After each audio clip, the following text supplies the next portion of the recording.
भोजपुरी के सुपरस्टार, भोजपुरी के power star Pawan Singh, जी हाँ, जिनकी चर्चा इन दिनों चुनावी मैदान में उतरने की वजह से खूब हो रही है।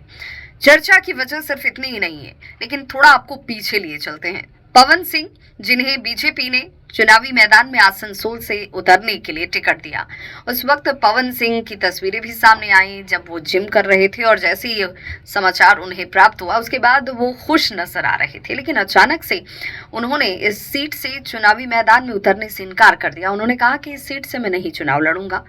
उनके दिल में कुछ और बात है।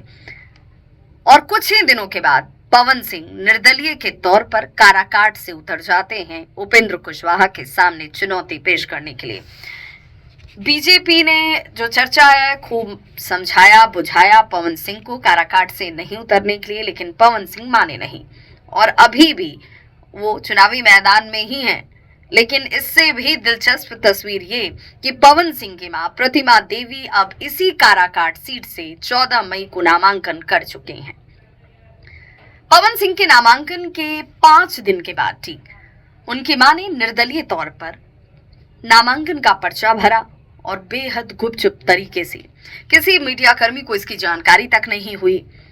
और पवन सिंह को लेकर यह कहा भी जा रहा है कि पवन सिंह एक स्ट्रैटेजी के तहत, एक रणनीति के तहत अपनी मां को नामांकन करवाते हुए नजर आए हैं।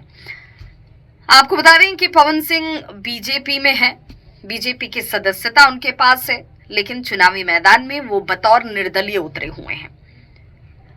ये माना भी जा रहा है कि निर्दलीय चुनाव लड़ने की वजह से बीजेपी उनके ऊपर कार्रवाई कर सकती है। इस कार्रवाई का काट पवन सिंह ने क्या इस रूप में ढूंढा है, जानकार ये भी सोच रहे हैं। भोजपुरी स्टार पवन सिंह ने, आपको याद होगा, 2023 में बीजेपी की सदस्यता ली थी, लेकिन जब उन्हें आरा से बीजेपी ने टिकट नहीं दिया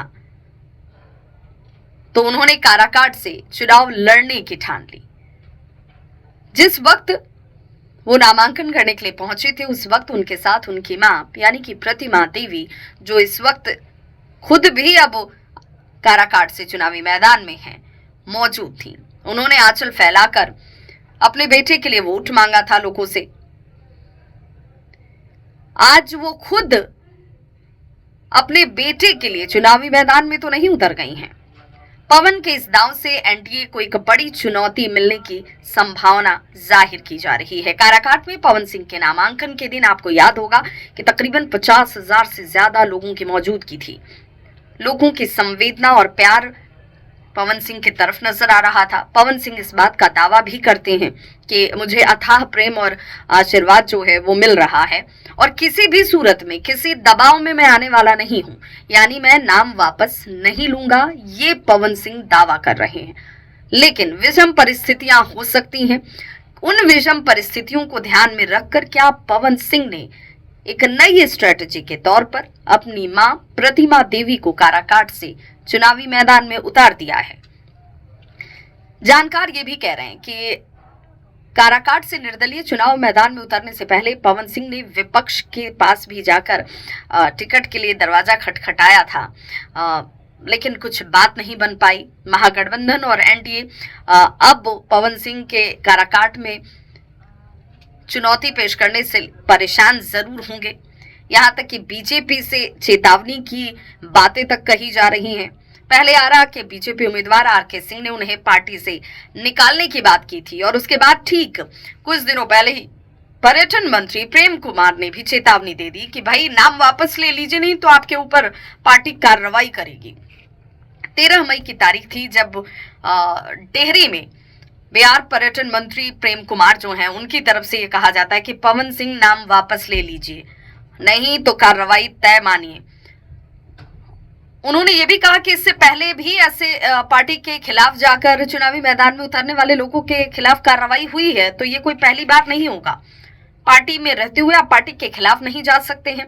सारी बातों से परेशान होकर पवन सिंह ने कहीं अपनी मां को तो चुनावी मैदान में नहीं उतार दिया है। वो हर हाल में यहां से चुनाव लड़ेंगे, ये दावा पवन सिंह का है। और अब ये देखना होगा कि काराकाट की जनता का साथ किसको मिलता है, आशीर्वाद किसको मिलता है और नामांकन के आखिरी दिन जब खुद पवन सिंह की मां जो है वो चुनावी मैदान में उतर चुकी हैं, तो काराकाट की ये लड़ाई जो है अपने आप में बेहद दिलचस्प हो चुकी है। चुनावी मैदान में उतरना, पवन सिंह किसी बात से क्या डरे हुए हैं, इस चर्चा का जवाब जो है वो भी तलाशा जाएगा। जानकार की माने तो जानकार भी कह रहे हैं कि जो ये विषम परिस्थिति वाली बात है ये संभवतः हो सकती है, कहीं नामांकन रद्द ना हो जाए, उससे बचने का रास्ता भी हो सकता है। निर्दलीय प्रत्याशी चूंकि चुनाव आयोग की तरफ से कुछ सीमित संसाधनों के उपयोग करने के निर्देश होते हैं और हो सकता है कि पवन सिंह ने इस वजह से भी नामांकन अपनी मां का करवा दिया हो। खैर, वजह जो भी हो, काराकाट की सीट पर इस बार का चुनाव जो है बहुत इंटरेस्टिंग, बहुत दिलचस्प रहने वाला है। और हमारी आपसे अपील भी होगी कि जीत हार जिसकी भी हो, जिसे आप जिताना चाहें, लेकिन ये तब होगा जब आप वोट करेंगे।